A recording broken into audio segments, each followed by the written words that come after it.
stop sometimes and have to breathe. It can get emotional. And so I have a little tiny airway, so I might have to take deep breaths, so bear with me. And also, when I get nervous or emotional, my neck gets really red. I think it's already red. So if there's any rednecks in the room, now we have something in common. All right, kiddos.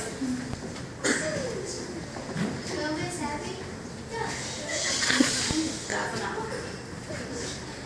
All right, kids. I'm here today to talk to you guys about consequences and judging others. You all know about consequences, good and bad. When you do good in school, when you make good grades, when you play sports, involved in community stuff, you're more likely to get scholarships. Those are positive consequences. If you do crappy in school, smart off to your teachers, you're going to have bad consequences. You're going to lose recess, maybe spend time in the principal's office. So you guys know about consequences, yes? Yes. Your decisions and actions affect others. Some can be wonderful. Maybe you decide to, on your lunch break every day, take a kindergartner and read with them. That'll be a positive consequence for them based on your actions. They'll be a good reader, so on and so forth. Now, there's also your actions and decisions can have devastating consequences for other people. What I'm about to read you guys is called a victim impact statement. This is the letter that I read at a sentencing hearing in a packed courthouse to the man who chose to drink over 3 times the legal limit, chose to get behind the wheel and drive, and smacked into me on the back of a motorcycle. So, yeah, that's how I got my start.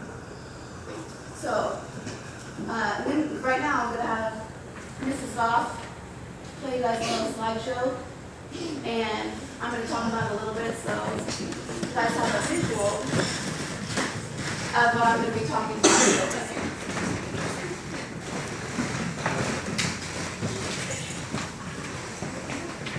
Oh, you can't see it? Oh.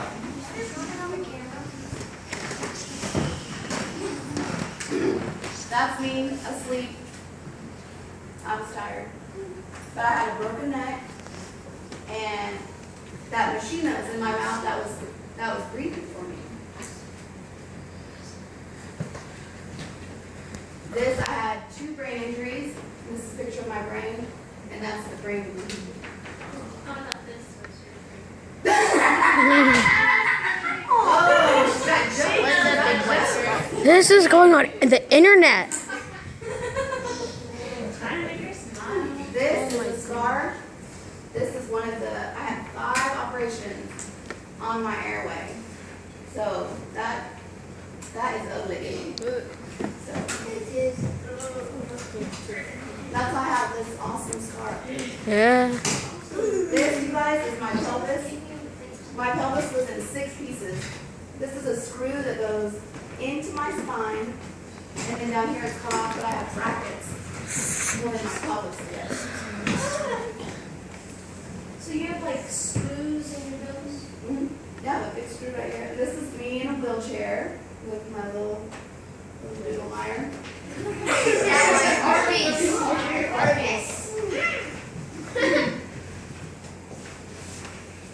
That's another picture. That's sweet for a while. I think that's it. Alright kids, so this is the letter. I'm in the courthouse, and I had never seen this guy before. I knew what his name was, and that's it. And then he hit me. So, doesn't matter. So I had to go in front of this packed courthouse, because this was kind of a big case. And the guy came up, and he stood right here. And I read this letter to him and to the judge. So, because of his decisions.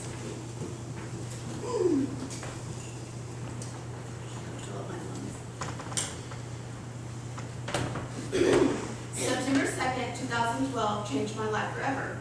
I cannot tell you my personal recollection of the wreck because my injuries left me in a coma for several weeks, and I have a total loss of memory for 5 to 6 weeks after that. I can tell you about what happened to me that night and my injuries from reading the police reports and my medical records. After your Mustang struck us, Nathan, the driver of the motorcycle, flew up into the windshield, and I flew up and over the car, landing 40 feet from the collision. I suffered 2 skull fractures, a broken neck, C6 and C7, a broken back, T1 through T12. All my ribs were fractured. They call them spider web fractures. My pelvis was in 6 pieces, and I had a broken left foot. I died on the scene. My skull fractures left me with 2 very serious brain injuries. Through this time, my family was prepared for the worst. My dad was driving up from Dallas and was told I was not sustaining life on my own, and to hurry because the hospital didn't want me to die alone. Obviously, I made it through, but not without some very serious consequences. I had 2 operations in Wesley, one for my pelvis and one for my foot. I had metal plates and rods holding both of them together. I lived in Wesley rehab for several weeks.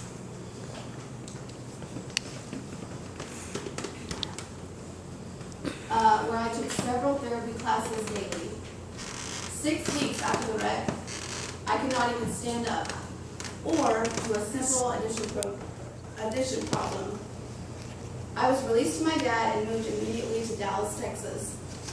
I lived and continued my recovery for 15 weeks. On October 25th, I went to a doctor's appointment due to breathing issues. I was immediately rushed to the hospital and received a tracheostomy.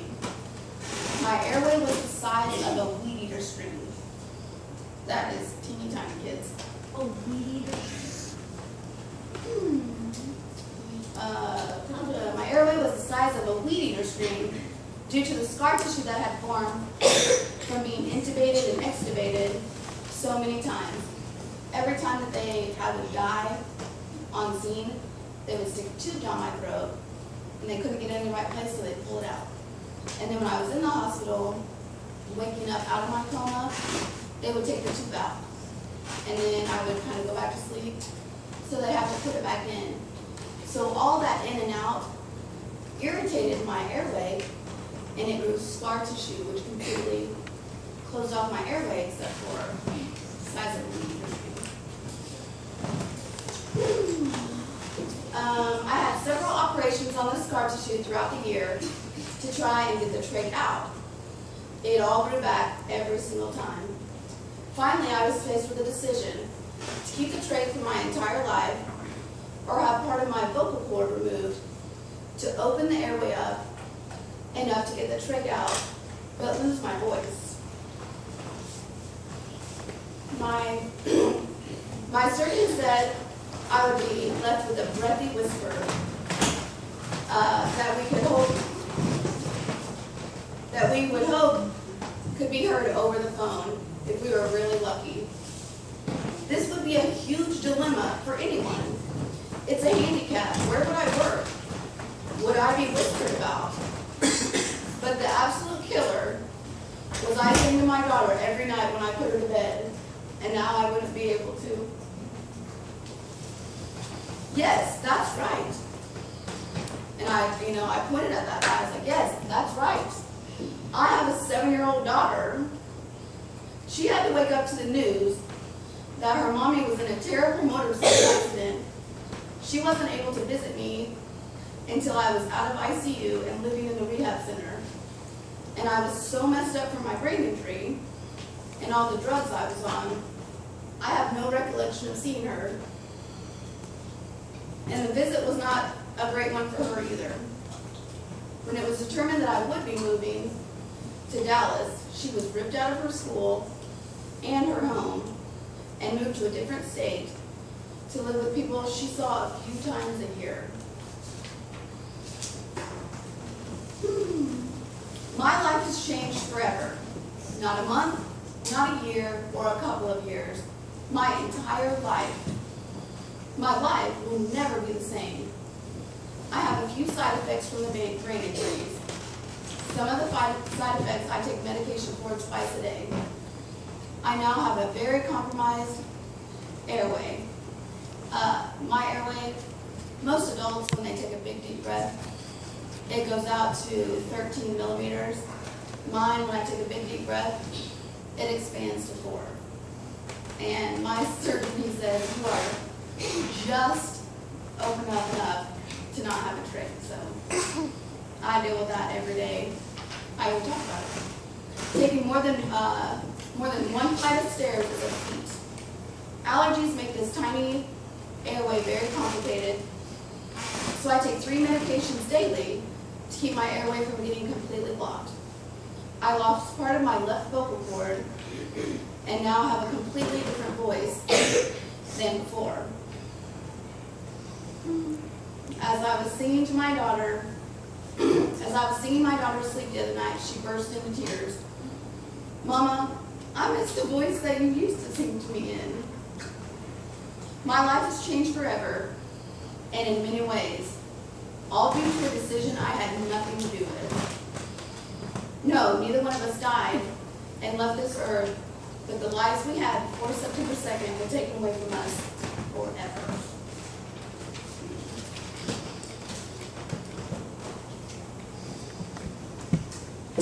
Now I prepare the dance.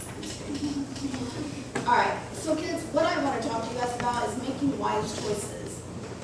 Because, you know, your choices do affect yourself, but they can affect so many other people as well.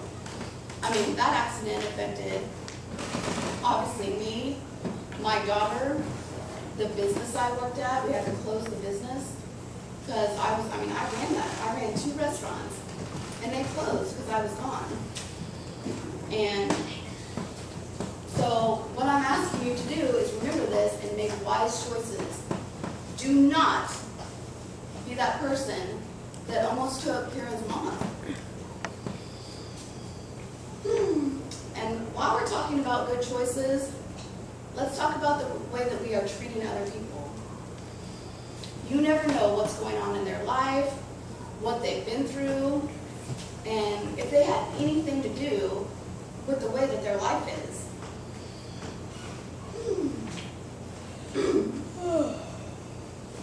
For me, example, I'm here walking, talking, and teaching by the grace of God. My brain injuries, the 2 brain injuries that I had, I should have been left in a vegetative state. Like, you guys saw me sleeping up there. They never expected me to wake up. And so I could have been left like that. I used to be in a wheelchair, like you guys saw. I could have had to end up still having my trach. Or I could have had that tiny, funny, whispery voice, you know. And now you tell me, after hearing this story, would any of you make fun of me or laugh at me? I hope not. So next time you want to laugh at someone or make fun of them, take a second and remember. Whatever it is, maybe they're wearing something, maybe they said something, whatever it is, take a second and be like, I don't know what they're going through, what they've been through, or anything like that. Or, like, look at me now. I have the scar, I have kind of raspy voice. You know, it might be something that, like, you might want to make fun of with somebody. But remember the whole background behind it. You're still funny. All right. And as you guys, I feel like you guys are such a good, compassionate group. As you guys move on to junior high and high school and in life, I want you to remember the story the next time you think about laughing at someone who's different from you in any way. Okay? That's it.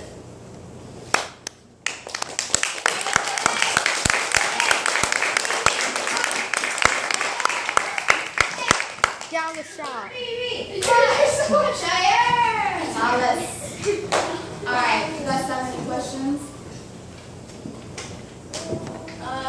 After you got into the wreck, did you just instantly go into the coma, or did you just lie there? Like, after you were thrown off of the motorcycle, like, you were instantly knocked out and put into the coma, or like when you woke up, did you feel that were you in heaven, or did you feel like you were gonna die, or were you just too exhausted or in too much pain to talk about? I'll tell you, I have zero recollection.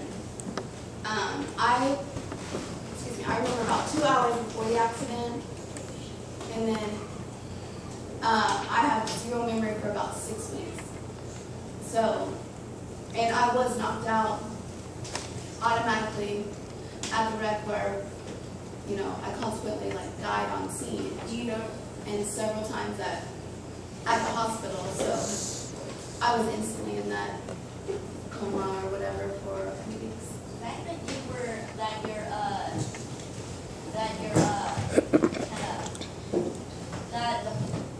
kind of trachea, or the trachea was as wide as a weed eater, how were you able to survive just by breathing by that little tube? That, my surgeon who discovered that, put a tube, I'm kind of gross, they stick a camera up your nose and down into your airway, and he's like, take a few deep breaths. So I did, he's like, say E, and he pulled it out and looked at me and he's like, I don't know how you walked in here. And I was like, oh, my pelvis is good. I've been walking on my own for like 7 days. And he's like, no, your airway is so tiny, if you breathe in a piece of cotton, you would be dead. And he looked at my dad, and I was like, so what are we doing now? And he's like, you're getting a trach. And I was like, don't you dare let them trach me. I'm a girl. And I was 31, and the doctor looked at me and he said, if I don't trach you, I'll be reading about you in the paper within 24 hours. You will die. So I was like, looks like I'm getting a trach. Like, what? I'm getting a trach. That'd be so scary. All right. That's one. Cicely, I'm sorry, sweetie. What happened right after? Did the guy go to jail? Funny story. The judge was very, very moved by my story, and the judge even asked for a minute after I read my statement and saw my pictures. And so the judge took a minute, and then he came back, and he was like, Miss Brookshire, what do you want to see happen? And this guy had made no mistakes before. Like, his driving record was perfect. Like, not even a speeding ticket. And I looked at that guy and I was like, do you have a job? And he's like, yes. And I said, keep it. I said, I don't want him to go to jail. I don't personally feel like him sitting in jail, losing his job, would do anything. I said, keep your job. I said, you know what you can do? Pay me $200. It's like $217 the second of every month, because September 2nd is the day he hit me. And $217 is the money I pay out of pocket for my medications. And I was like, I want him to do the maximum amount of community service and stuff like that. So I didn't go to jail. Well, that's very nice. What is a trach? A trach, did you see that one picture where I have the scar? It's a tube that that I would breathe through. The tube that literally went through your throat. Yes. I have 2 questions. Okay. So first one is, do you remember the time when you were using? And my second question is, did you know what happened when you first got your, when you first woke up and you knew everything, you know what was going on? No, and that was really awful for my family, because once my brain did wake up enough to know what was going on, I would forget it every 20 minutes. Wait, So I would wake up and be like, what am I doing in the hospital? I couldn't walk. I had a neck brace, a body brace. I had IVs, everything. And I was like, so they would tell me. And I mean, it was just horrendous. So they tell me, and I'm okay, I'm gonna be okay. 20 minutes later, same thing. Why am I in the hospital? So it took a few weeks. And I don't have any memory, like my brain really woke up when I was living in a rehab facility. So, When did this happen? September 2nd, 2020.